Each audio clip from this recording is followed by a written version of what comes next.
नमस्कार साथियों। कुछ दिन पहले हमने हरदयाल लाइब्रेरी के अंदर जो कर्मचारियों को 17-18 महीने से तनख्वाह नहीं मिल रही है, उसको लेकर एक मुद्दा उठाया था।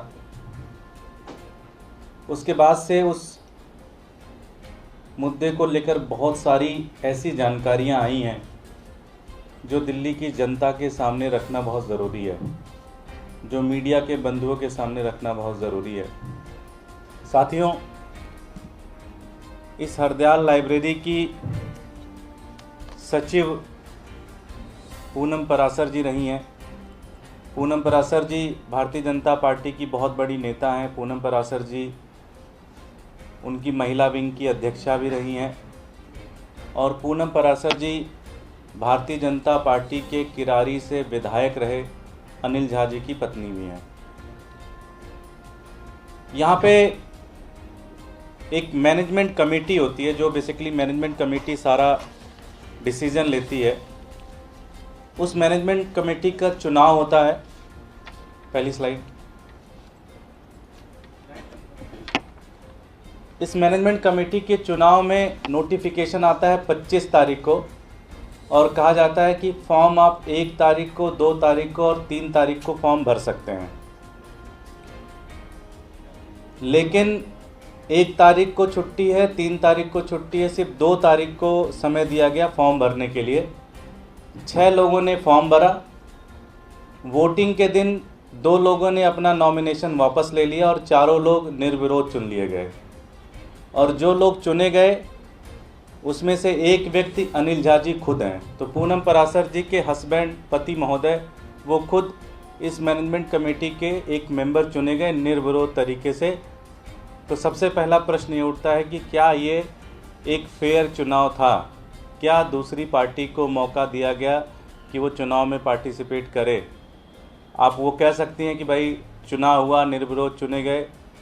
क्या राजनीति में नैतिकता ये सिखाती है कि जिसकी पत्नी खुद सचिव हो जिस लाइब्रेरी की, क्या उसका पति उस मैनेजमेंट कमेटी के चुनाव में पार्टिसिपेट करना चाहिए कि नहीं करना चाहिए? नंबर 1 प्रश्न। दूसरा, जिस हरदयाल लाइब्रेरी में पिछले 17 से 18 महीने से कर्मचारियों को तनख्वाह नहीं मिल रहा, उस हरदयाल लाइब्रेरी में पूनम परासर जी ने अपने पुत्र आर्या देव जी को नौकरी पर रख लिया। खुद ही अपने ही लाइब्रेरी में अपने बच्चे को नौकरी पर रख लिया। और साथ ही साथ उन्होंने मीडिया में, जब पिछली बार हमने प्रेस कॉन्फ्रेंस किया तो उन्होंने कहा कि हमने अपने बच्चे को नौकरी पे नहीं रखा। सच्चाई तो यह है कि अगली स्लाइड में आप देखेंगे तो हमने चेक की कॉपी भी हम लेके आए हैं आपके पास, जिस चेक के माध्यम से उन्होंने अपने बच्चे को भुगतान भी किया। तो माताजी सचिव, पिताजी मेंबर और बच्चे को तनख्वाह जा रही है। क्या ये राजनीतिक रूप से ठीक है? क्या ये मॉरली ठीक है? क्या ये भाई भतीजावाद नहीं है? क्या ये राजनीतिक करप्शन नहीं है? मैं ये प्रश्न पूछना चाहता हूँ। अगला एक छोटा सा वीडियो मैं दिखाना चाहूँगा। इस वीडियो को आप देखेंगे और आपको पता चलेगा कि पूनम परासर जी और उनका पूरा कुनबा इस लाइब्रेरी को कैसे चला रहा है। ये कुछ कर्मचारी हैं, वो अपनी बात रख रहे हैं। चलाइए। मेरा नाम मनीष शर्मा है, मैं हरदयाल लाइब्रेरी का कर्मचारी हूँ। हमारे सुनने में ये आया था कि मैडम ये कह रही है कि मेरे घर पर कोई भी व्यक्ति, मतलब कोई भी कर्मचारी काम करने के लिए नहीं है और 1.5 साल का सामान हमें लगता है कि सुनने में ऐसा आ रहा है कि 80% सामान मैडम के घर पे गया और वो कहते हैं कि नहीं ऐसा नहीं है। अगर ऐसा नहीं तो वहाँ ब्रांच करेंगे और ब्रांच खुलेगी है तो वहाँ पे उनके, अगर हमारी ब्रांच नहीं है तो वहाँ पे हरदयाल कर्मचारी करना है। हम ये सभी कर्मचारी जितने भी खड़े हुए हैं, इससे ज़्यादा, कहीं ज़्यादा कर्मचारी मैडम के घर से काम करने के लिए गए और शुरुआत हम तीनों से हुई थी। अपने घर के फंक्शन में हमें बुलाया गया था ऐसे कंप्यूटर वर्क के लिए, बट वहाँ पे हमसे क्या करवाया गया? वेटरिंग, कैटरिंग, ये काम हमसे करवाई गई। और भी कई जो है कर्मचारी, उनके मोदी नगर DLF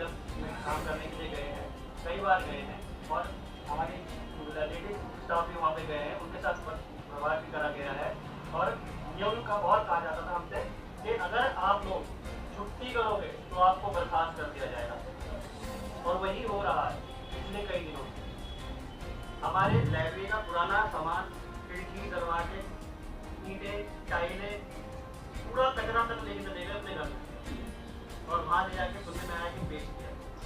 तो हम चाहते हैं, हम सभी चाहते हैं कि इस चीज़ की कार्रवाई हो, इस पर जांच हो, ताकि ये सब चीज़ क्लियर हो सके। इस वीडियो में जो भी दिखाया गया है वो सब सच है। हमारे साथ सुमन बेबी जी हैं, मेरे बगल में बैठी हुई हैं। मैं चाहूँगा, ये भी हरजाल लाइब्रेरी में कार्यरत हैं। मैं चाहूँगा कि ये अपनी आप बीती बताएं। सुमन जी। मेरा नाम सुमन बेबी है। मुझे मैडम ने अपने घर पे डीएलएफ में काम करने के लिए बुलाया था। घर का चौका बर्तन, कपड़े धोना, खाना बनाना। पहले 8 दिन उन्होंने मुझे अपने घर पे बुलाया, लेकिन मुझे उनके हस्बैंड का नेचर अच्छा नहीं लगा। मैंने मैडम का विजिटर पास भी दिखा दीजिए। ये पास है वहाँ का जहाँ मैं काम करने जाती थी, उनके घर का नंबर है। मैंने 8 दिन जाने के बाद मैडम को कहा, मैडम मैं आपके घर काम करने नहीं आऊँगी। तो कहती है ठीक है, मैं तेरा ट्रांसफ़र दूर कर दूँगी। उन्होंने मेरा ट्रांसफ़र करम पूरा कर दिया। मैंने अपने लाइब्रेरियन से शिकायत की, सुनीता भारद्वाज से और राजेंद्र सिंह जाटा से। तो उन्होंने कहा नौकरी है, आपको करनी पड़ेगी, आप इसका फैसला आप खुद करो। मैंने मैडम के घर काम करना छोड़ दिया और मैंने दूर नौकरी करना ज़्यादा पसंद समझा। ये हरिशमेंट करती हैं मैडम हमारे को जब से आई हैं। हमारे साथ अनीता जी हैं, जो कि सफाई कर्मचारी के रूप में काम कर रही हैं, और वो अपनी आप बीती बताना चाहेंगी। अनीता, आप इधर हो जाओ। हाँ।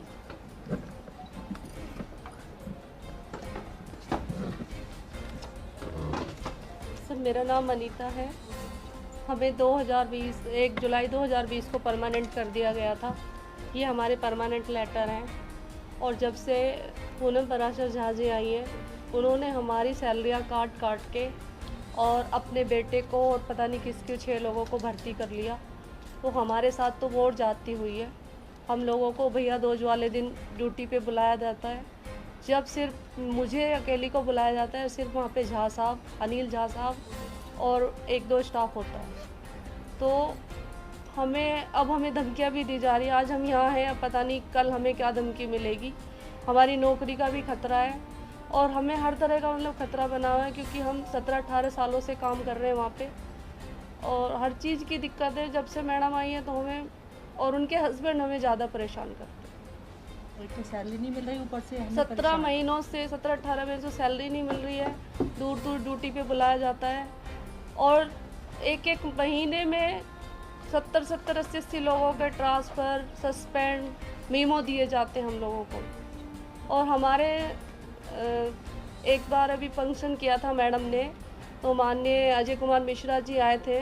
तो हम लोगों ने जैसे 17 महीने से सैलरी नहीं मिली, तो हमने उनसे भी अपनी सैलरी के लिए बोला था। तो इसी बात को लेकर हम पे पूनम पराशर झा ने 4 लोगों की कमेटी बना दी हम लोगों की लेडीज़ की जांच के लिए, और जिसमें हमारे जांच के लिए पता नहीं उन्होंने सुना है जज साहब थे, वकील साहब थे। हम इतने पढ़े लिखे भी नहीं हैं, तो हम उनको सही से क्या जवाब देते। बस हमने सैलरी मांगी थी, उसी के लिए मतलब हमें तरह तरह से ना परेशान करते हैं। कुछ भी उनको बहाना चाहिए तंग करने के लिए, कुछ भी छोटी छोटी चीज़ों पे हमें नौकरी से निकालने की धमकी दी जाती है। 18 साल हमें हो गए, पुराने हो गए हम। 18 साल कोई अभी की थोड़ी हैं हम, परमानेंट आदमी है। इतना हरिशमेंट तो खैर कहीं नहीं होता बहुत जितना यहाँ हरासमेंट। करते हैं। और वहाँ का एक कर्मचारी, उनकी मतलब उनकी इतनी जातियाँ हैं, एक कर्मचारी वहाँ पे सब परेशान, सभी परेशान। हमारे साथ आंसू होटला जी हैं, जो अपनी बात रखेंगे। ये भी हरजाल लाइब्रेरी के कर्मचारी। आंसू। हेलो, सब में पहले तो मैं दुर्गेश पाठक जी का बहुत धन्यवाद करना चाहूँगा कि हरदयाल लाइब्रेरी के कर्मचारियों पे 18 महीने से जो सैलरी नहीं मिल रही है, किसी भी प्लेटफॉर्म पे हमारी बात को सुना नहीं जा रहा था, हमारी बात को उठाया नहीं जा रहा था। हमारी बातचीत हुई और इनसे मिलना हुआ तो इन्होंने आश्वासन दिया कि जो भी आपके साथ गलत व्यवहार हो रहा है या जो भी भ्रष्टाचार हो रहा है आपके यहाँ, तो मैं आपकी आवाज़ उठाऊँगा। तो इसके साथ साथ आप सभी मीडिया कर्मियों का भी हरदयाल लाइब्रेरी के कर्मचारियों की ओर से मैं स्वागत करना चाहूँगा कि आपने हमारी जो भी समस्या है उसका कवरेज करने का जो फैसला लिया, उसके लिए आपका बहुत बहुत धन्यवाद। सब में पहले तो मैं ये बताना चाहूँगा कि आपको जो हमारी लाइब्रेरी है ये एक ऑटोनोमस बॉडी है, एक ऑटोनोमस बॉडी है। कोई 100% फंडेड बाय एमसीडी है, क्योंकि एक एग्रीमेंट है एमसीडी के साथ, तो वो उनके उसके एग्रीमेंट से जो अनुदान मिलता है उसके द्वारा हमारी लाइब्रेरी चलती है। तो यहाँ पे एमसीडी के द्वारा जो अनुदान है वो आ भी रहा है और उसका दुरुपयोग भी हो रहा है। जैसे कि वह 6 महीने का अगर उन्होंने ग्रांट रिलीज़ करा है तो उनको कर्मचारियों को ना देके वो 3 महीने का सैलरी दिया जाता है और बाकी उनको बोला जाता है कि ये एक डेवलपमेंट कार्य के लिए आ गया है, ये सारा पैसा आप लोगों की सैलरी के लिए नहीं है। और यहाँ पे हम लोग बहुत परेशान हैं, निराश हैं, कहीं किसी भी प्लेटफॉर्म पे या कहीं भी कोई सुनवाई नहीं हो रही है, सैलरी नहीं मिल रही है कर्मचारियों की।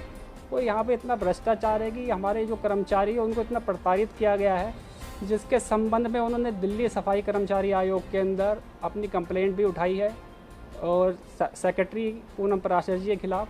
तो कंप्लेंट के अंदर जो दिल्ली सफाई कर्मचारी आयोग है उसमें पूनम पराशर झा जी को, एलजी साहब को एक लेटर लिखा है और उन्होंने रिकमेंडेशन करा है कि उसके अंदर पूनम पराशर झा को उनके पद से हटाया जाए। ये 25/4 का एक लेटर लिखा था। फिर उसके बाद उन्होंने 6/2022 को एक लेटर लिखा गया, उनको हटाने के लिए सिफारिश की गई, लेकिन अभी भी इसके ऊपर कोई संज्ञान नहीं लिया गया है। और उसके बाद लाइब्रेरी के अंदर बहुत तरह की अनियमितताएँ हैं जिसका आपको बताना बहुत ज़रूरी है। पहले तो एक अनियमितता हमारी ये है कि यहाँ पे अभी मैं एक इंटरव्यू सुन रहा था अनिल कुमार झा, जो कि पूर्व विधायक भी हैं और मैनेजमेंट कमेटी, जो कि एक मैनेजमेंट कमेटी का अपने आप को मेंबर भी बताते हैं। यहाँ पे जो कमेटी के जो चुनाव कराए गए वो 25/4/2006 का नोटिफिकेशन जारी किया गया कि भाई हम ऐसे ऐसे 11 तारीख को चुनाव कराए जाएंगे। तो उन्होंने उसके अंदर एक जो 9th पास राजेंद्र सिंह जाटव, जो लाइब्रेरी के अंदर एक्टिंग लाइब्रेरियन की पोस्ट को उसको डेजिग्नेट किया गया। उसके बाद कोई भी लाइब्रेरी साइंस का ना कोई डिग्री है ना कुछ है, जबकि उनसे पहले कई सीनियर अधिकारी बैठे हैं जिनका कि उनको उस पोस्ट के ऊपर जिनको नियुक्त किया जाना था, लेकिन उनको नहीं किया गया। भ्रष्टाचार की प्रकाष्ठा देखिए जी, उसके चलते हुए उन्होंने अपने करीबी राजेंद्र सिंह जाटव को पद पे बिठाया, ना केवल पद पे बिठाया और उनका गलत कामों में राजेंद्र सिंह जाटव ने साथ भी दिया है। और उसके बाद उन्होंने उसे चुनाव अधिकारी भी बनाया। अभी मैं अनिल झा जी का इंटरव्यू देख रहा था तो उन्होंने कहा जी हमने जो भी चुनाव करे हैं वो लाइब्रेरी के कॉन्स्टिट्यूशन के हिसाब से करे हैं और कुछ भी गलत हम लोगों ने नहीं किया है। ये लाइब्रेरी का कॉन्स्टिट्यूशन है, इसके अंदर पेज नंबर 7 पॉइंट नंबर 9 पे एक कॉन्स्टिट्यूशन कहता है the managing committee of the library shall have power to make resign, alter और add its own rule and regulation. तो जो भी पावर होगा वो मैनेजमेंट कमेटी का होगा चुनाव का रूल बनाने का। इन्होंने जो राजेंद्र सिंह जाटव है और जो लाइब्रेरी की सचिव है उन्होंने ही इलेक्शन के रूल बना दिए गए, जबकि ये काम मैनेजमेंट कमेटी का था। अब अनिल झा जी कहते हैं कि हमने पढ़े लिखे आदमियों को चुना है। आप लाइब्रेरियन की पोस्ट पे जो आदमी बैठा है, एक 9वीं पास जिसके पास लाइब्रेरी से संबंधित कोई भी योग्यता नहीं है, उसको एक्टिंग लाइब्रेरियन तो बना देते हो, लेकिन चुनावों के अंदर आप एक पॉइंट नंबर पे एक क्लॉज रखते हैं कि जो इलेक्शन के अंदर पार्टिसिपेट करने वाला हो वो ग्रेजुएशन होना चाहिए।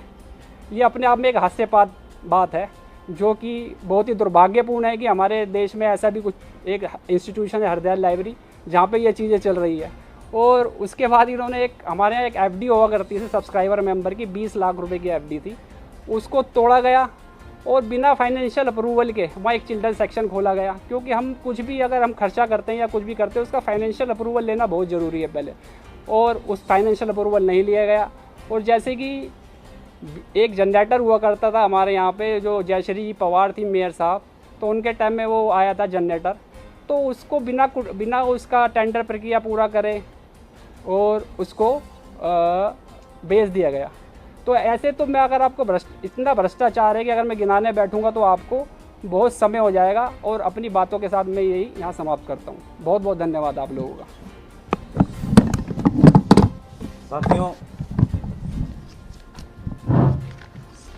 साथियों, जो बात आज हरदयाल लाइब्रेरी के कर्मचारियों ने रखी, ये किसी भी सभ्य समाज के अंदर नहीं हो सकता।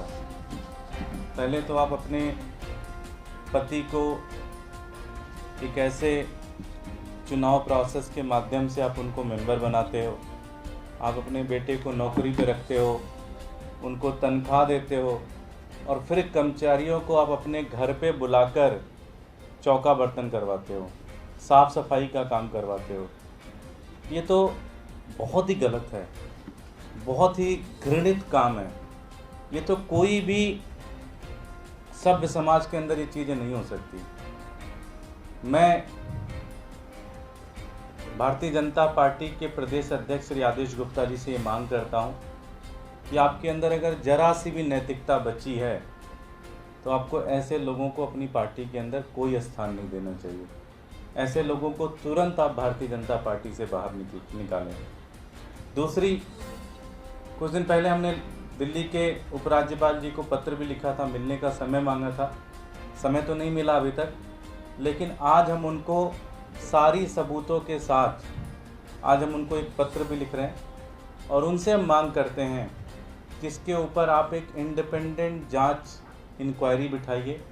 इन सारी चीज़ों की जांच होनी चाहिए, क्योंकि एक अगर किसी अंधे आदमी को भी अगर ये सारे प्रूफ दिखा दें तो भी मानेगा कि इसमें गलती है। आप कोई भी व्यक्ति अपने बेटे को कैसे नौकरी दे सकता है सेम ऑर्गेनाइजेशन में? अपने पति को कैसे आप मेंबर का चुनाव के लिए कर सकते हैं? साथ ही साथ आप कर्मचारियों को अपने घर कैसे बुला सकते हैं नौकरी कराने के लिए? इनके पास तो प्रॉपर प्रूफ है, विजिटर प्रूफ है, और भी बहुत सारी चीज़ें ये कह रही हैं जिसके ऊपर जांच होनी चाहिए, क्योंकि ये बहुत ही ज़्यादा गंभीर बात है। और मेरी एलजी साहब से ये निवेदन है कि आप इसके ऊपर तुरंत इंडिपेंडेंट एक इंक्वायरी बिठाइए, इसकी जांच होनी चाहिए, और जो लोग भी इसमें दोषी हैं, अधिकारी दोषी हैं तो उनको जेल भेजिए, ये लोग दोषी हैं तो उनको जेल भेजिए, सबके खिलाफ एक्शन लीजिए। और साथ ही साथ मेरी आपसे दूसरी विनती है कि आपने कहा था कि जब तीनों नगर निगम एक हो जाएंगे तो केंद्र सरकार से पैसा आएगा और केंद्र सरकार के पैसे से हम कर्मचारियों को तनख्वाह देंगे। आज 18 महीने हो गए, 18 महीने से इनके घर का चूल्हा नहीं जला है। सबके ऊपर 2-2, 5-5, 10-10 लाख रुपए का कर्जा हो रखा है। हर व्यक्ति परेशान है। आप ऑफिस में आके देखेंगे कम से कम 50 लोग यहाँ बैठे हुए हैं और सबका दर्द और सबका दुख बहुत ज़्यादा असहनीय है। मैं आपसे हाथ जोड़कर विनती करता हूँ एलजी साहब से कि इनको तनख्वाह तुरंत रिलीज़ कराएं, और मैं आदेश गुप्ता जी से मांग करता हूँ कि ऐसे व्यक्ति कि आपके भारतीय जनता पार्टी के अंदर कोई स्थान नहीं होना चाहिए, और एक इंडिपेंडेंट इंक्वायरी पैनल बैठे जो सारे चीज़ों के ऊपर जांच करे और जो भी दोषी हैं उसके ऊपर कड़ी से कड़ी सज़ा दे। बहुत बहुत धन्यवाद। कोई प्रश्न है तो?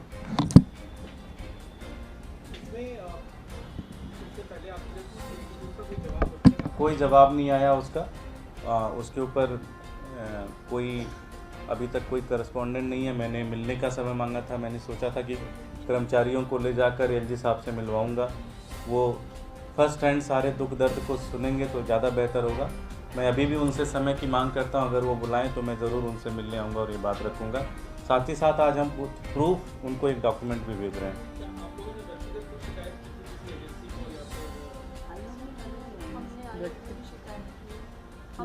सबसे पहले हमने इन्हीं से शिकायत की थी कि हमारी सैलरी क्यों काटी, हमारे साथ ये सब क्यों हो रहा है, इन्होंने कोई जवाब नहीं। इन्होंने सफाई कर्मचारी आयोग को भी की, आयोग ने एलजी को रिकमेंडेशन भी दी, लेकिन अभी तक कोई कार्रवाई नहीं हुई उसके ऊपर।